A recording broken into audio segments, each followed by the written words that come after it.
Hello, and welcome once again to Stuff and Things, where I like to discuss stuff and occasionally even things. I'm your good friend Bradley, and today I have a review for you. But the review is something a little different for the Stuff and Things channel. I'm actually going to be reviewing this. It is a fountain pen. It is the Lamy 2000 fountain pen in Macrolon. Before we get too far into this, let me just point out that this channel is not mostly about fountain pens or even very much at all about fountain pens, but it's something that I've been getting into recently. So from time to time I may highlight a certain pen or a paper or an ink or something I enjoy, but don't come here looking for all fountain pen information all the time. If you want a channel like that, check out SBRE Brown. He is a Dutch gentleman who is very, very knowledgeable about fountain pens, has hundreds of videos on his channel. Pretty much any question you could think of asking about a pen, he probably has an answer for it in a video, so check that out. But let's get back to this. As I mentioned, this is the Lamy 2000. It is a pen that has been in constant production with very little change since about 1966. I think it premiered to the public in 1966. It was designed by Gerd and Müller, who was a devotee of the Bauhaus style, a industrial design and art movement that really said that form should follow function. So it has this very contemporary, mid-century, sleek, utilitarian sort of design. It is made of Macrolon, which is a kind of polycarbonate. Same things that CDs or Blu-rays are made out of.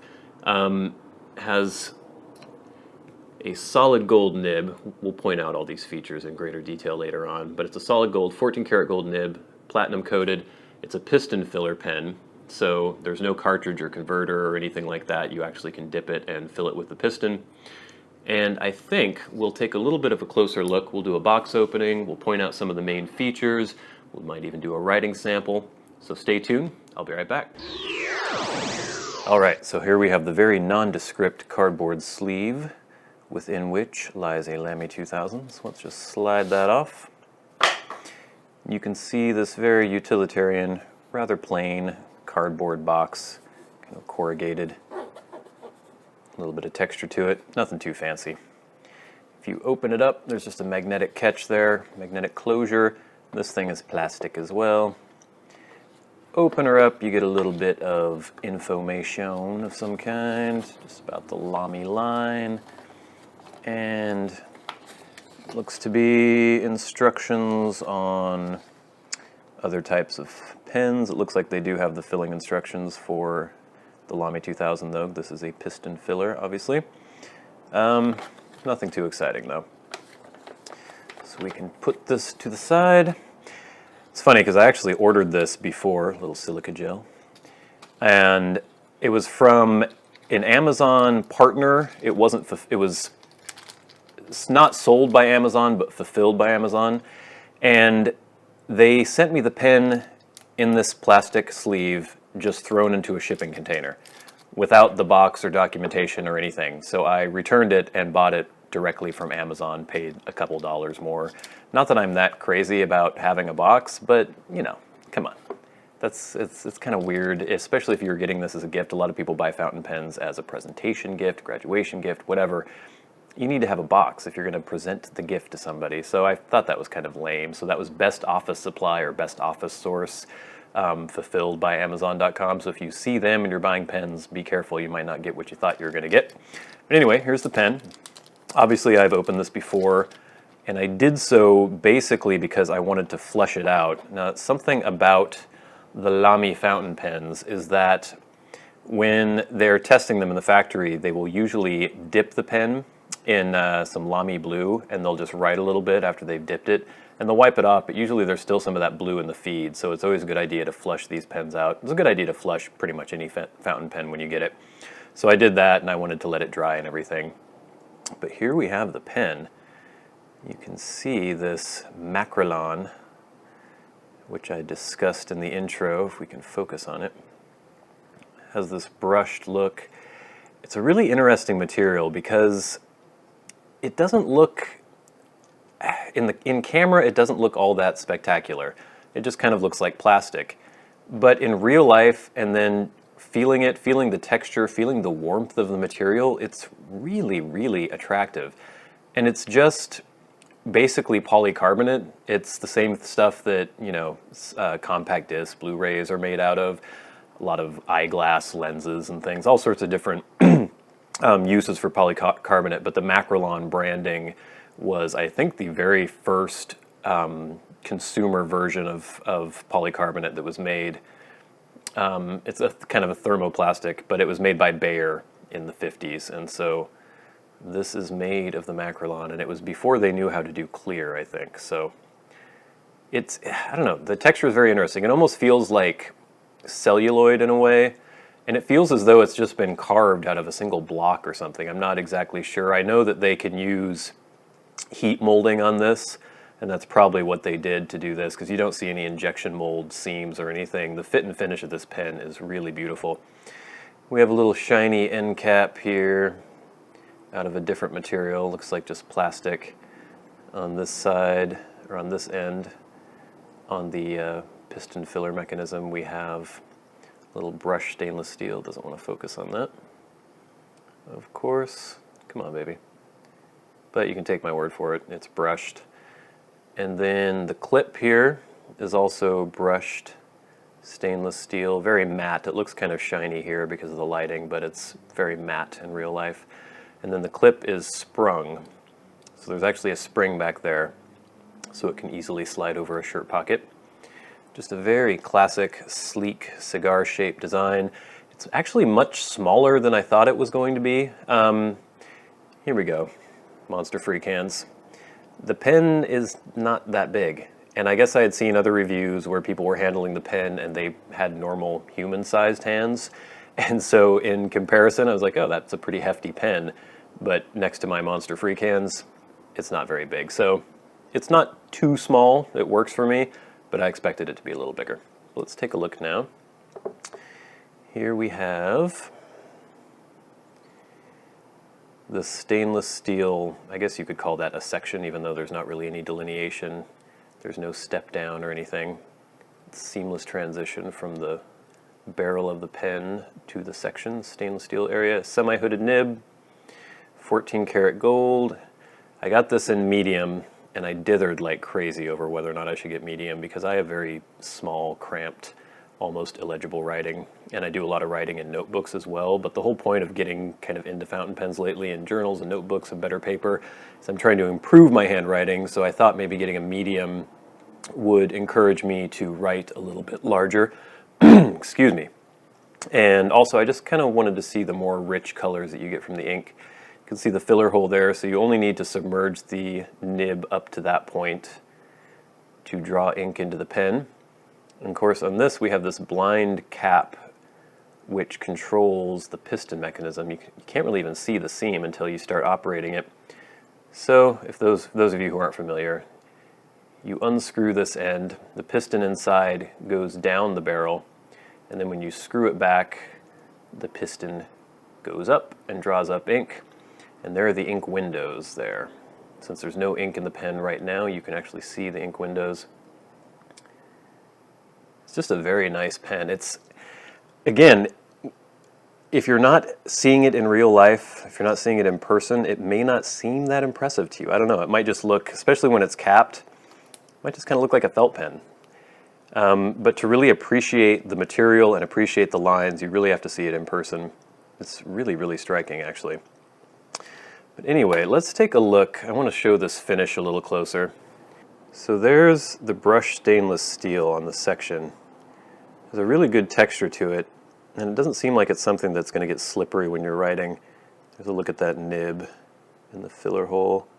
Very plain nib. I guess under this hood, the semi-hood, it does have the standard Lamy, and there would be an M for medium on this one. And this is a solid gold nib, 14 karat with platinum coating, I believe. Now if we look at the actual Macrolon, you can see the texture on that. It's really very attractive to hold. Feels great in the hand. It has a warmth. It's really interesting. It almost feels absorptive. And there you can actually see the seam for the blind cap, which you can't normally see with the naked eye unless you look very close. And then this little end cap here is also brushed stainless steel. So very attractive pen. I think it's time to try to ink it up now. So we shall do so. All right, so for the inaugural inking, I have chosen to use some Mont Blanc toffee brown. Make sure you're very careful about how you pronounce that. If you say Mont Blanc, then people on the internet will yell at you. You have to say Mont Blanc. French people like to pronounce words as though their mouths are filled with cotton balls. They don't like consonants. But anyway, Mont Blanc. We're going to open this up. Very attractive bottle. I like this Mont Blanc ink quite a bit. So now we will just, this is hard to do around this tripod, but I'm going to try to without blocking your view. So we have our filler hole here. There. You want to make sure that you dip the pen beyond that hole, or the breather hole. So we dip it into the ink, unscrew the piston, and now we're going to screw it back in to drop the ink.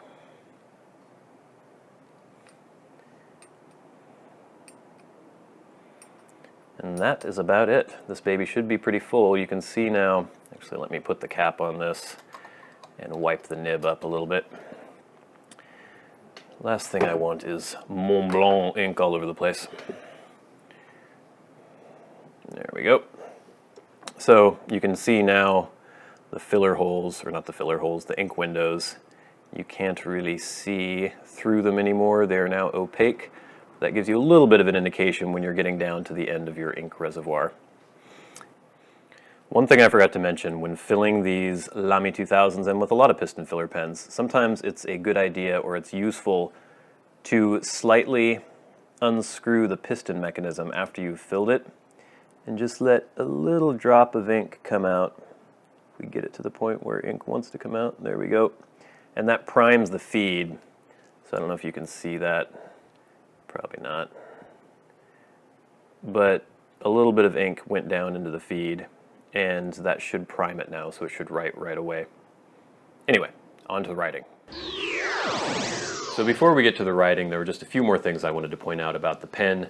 I had mentioned the size and how it was a bit smaller than what I was expecting, but here I have the Lamy Studio, which is a pen that costs less than half the price of the Lamy 2000, so it's a much more affordable pen. And if you're familiar with this, you can see relative to the Lamy 2000, it's actually tiny bit longer than the Lamy 2000. Similar in girth. I think the Lamy 2000 is just a little bit wider, but they're very similarly sized pens. So if you have a Studio and you're thinking of getting the 2000, that would be a good indication of the size. You can see even when posted that the Studio is slightly longer. No, you can't see. Is slightly longer than the 2000. So there you go. And then I also wanted to point out the fact that the 2000 is very easily cleaned. You can actually disassemble this pen completely, which I have not done yet, and which I'm not going to do right now because it's inked up. But you can actually unscrew the piston mechanism all the way. When you get to the full resistance, as though the piston is all the way forward, if you just keep going, it kind of freaks you out, but if you keep going, you can actually screw that out completely, and you can disassemble the piston mechanism. This section screws out. Be careful, these little metal ears here, that's kept in place, or those are kept in place by a tiny little ring, and it's very easy to lose that, and if you do, the cap will no longer stay on. But you can unscrew this section here.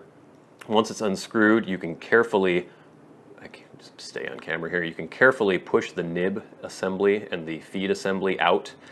You can take that off, you can take the nib off, basically take everything apart and flush it out, which is very cool for a piston filler pen. You often can't do that. And basically, if you want to clean them or flush them, you just have to keep drawing water up into the pen and then flushing it out again.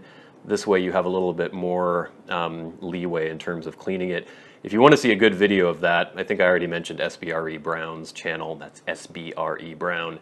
He has a shootout between this pen and I believe a Mont Blanc 220 or something like that, and he completely disassembles each pen, so you can really see how that works. But now let's get to the main event, the writing. I'm quite excited about this. I've never tried doing one of these reviews with a writing sample, and I've got a tripod right in my face, and my penmanship is fairly awful anyway, so we'll see how this works. I just tapped the paper, trying to get my camera to focus on it instead of tapping the camera. There we go. Wow. Living in a strange world now, aren't we? So what do we have here? Let's see if I can write. This is the Lamy 2000. It is a medium nib. It is using, what ink am I using? I just inked it up. Oh yeah. Can't say the T. Mont Blanc, Toffee Brown. Toffee, where are we going to get all this on the screen here? Brown, there we go. Already I'm quite excited about this pen. This is the first time I've written with it actually, and it is super smooth. This gold nib is just gliding over the page, and I'm quite pleased with this ink too. So we're not going to get too crazy with this. Like I said, I'm no fountain pen expert. It's just something that I've kind of become interested in lately, and I don't have a whole range of fountain pens to compare this one to, but just from my initial little scribbling right here, this is a super, super smooth nib. And I had mentioned how I was freaking out about the size once I had ordered it. I was worried that the medium was going to be too fat, but it's not at all. I'm actually quite pleased with that. And this toffee brown is beautiful. Loving that ink. I'm not sure if you can see the shading on camera. But anyway, maybe we'll quickly try to do the quick brown fox, which seems to be the thing that everyone does. The reason being that it shows every letter in the English alphabet. I guess that's why people do it. I actually saw a guy reviewing some Mont Blanc pen, and he was Chinese, and the whole video was in Mandarin, but when he did a writing sample, he wrote the quick brown fox. So, you know, even in mainland China, they do that, so I guess we won't be any different. So here we go. Oops. I have, just from writing with this for a second, I have noticed one thing. Let me see if I can show you here. You have to be very careful to have your nib aligned properly. So here I am writing. If I rotate it a little bit to the left, eventually, well, now it's still kind of writing. There we go, rotating it back. It seems to have kind of a narrow sweet spot. So you have to make sure it's aligned, and actually that's where I find these little nubbins to be useful, because that's kind of naturally where I would put my finger anyway. And they don't bother me at all, but they actually make a good reference point for as to where you should hold the pen. But anyway, let's continue here. What is he? He's quick. He's brown. He's a fox. And he's a jumping. Jumps. Yeah, there we go. Over the lazy dog. Hopefully that's at least somewhat intelligible. I have to say this pen is extremely smooth, and I'm sure there are much smoother nibs out there. I'm sure there's plenty of steel nibs that are very smooth as well, but in my limited experience, this nib feels amazing. My main daily writer, as of, the last few months, actually almost a year, has been this Lamy Studio, and I have an extra fine steel nib on this, and I use it mostly for writing in notebooks, and I have, insanely small cramped handwriting when I'm using this, and I'm writing in very small cramped areas usually, so that's why I have this in extra fine. But compared to that, I mean, just feeling this nib, it's fine. I mean, it's an extra fine. I mean fine as in okay, but you can hear that maybe. I don't know if the camera or microphone is picking that up. It's not scratchy, I'd say, but it definitely has some feedback, and you can definitely hear it working. Compare that to this in medium. Oh, it's just smooth as butter. Again, I'm not aligning the nib perfectly, but man, that feels nice. Let's see how wet she is. Move the paper up. Lays down a pretty good amount of ink. It's not super wet. I mean, obviously I rubbed that out as soon as I had put the ink down, so it didn't really have a chance to dry. And this is Clairefontaine paper, by the way, so it takes a little longer to dry on this. But I'd call that a medium wetness. It's not super wet, not dry. Comparing that to, obviously, an extra fine pen with a steel nib, it's kind of hard to get any ink to lay down. Let's also just see line width. So if you guys have a Lamy in a fine or an extra fine and you're thinking of getting the medium, wondering if it's going to be too big or too small, let's just do some strokes here. Ooh, the shading on this ink is really nice. So there's a little bit of variation between these downward strokes and the cross strokes, just a little bit. Let's see what the extra fine looks like. This wasn't really supposed to be a comparison between the two pens, but whatever. You might find it useful. I think this is drying up on me, actually. So anyway, you can see that the medium is not a heck of a lot wider than the fine. And in terms of line variation, I tend to doubt that I'm going to get any sort of flexibility out of this nib because it is semi-hooded, but let's just see what happens here. Ugh, makes me nervous. Doing a little bit. Yeah, that's not flexing at all. There's given a little bit of pressure. So there's a little bit of variation there. Focus, focus, focus. That's about as much as I would want to try to push that. But wow, I'm really happy with this pen. I think it's beautiful looking. I think it's classy, classic. Very contemporary, very modern even now, even though it's over 50 years old, or about 50 years old. And I'm very, very pleased with this nib. Again, I don't have a huge amount of experience with nibs, but for my very first 14 karat gold nib, I am really pleased. So, I think that just about does it for our box opening, overview, and review of the Lamy 2000 fountain pen. I am very, very pleased with this pen. I'm very glad I got it. For a pen that MSRPs for, it's close to $200, suggested retail price, but I got it for around $125. You look on Amazon, other places, you can get it for, around $120, $130. For a solid gold nib piston filler pen, that is an amazing deal, and I think you should go and buy it now if you don't own it already.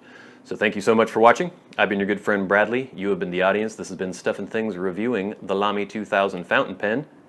Good day.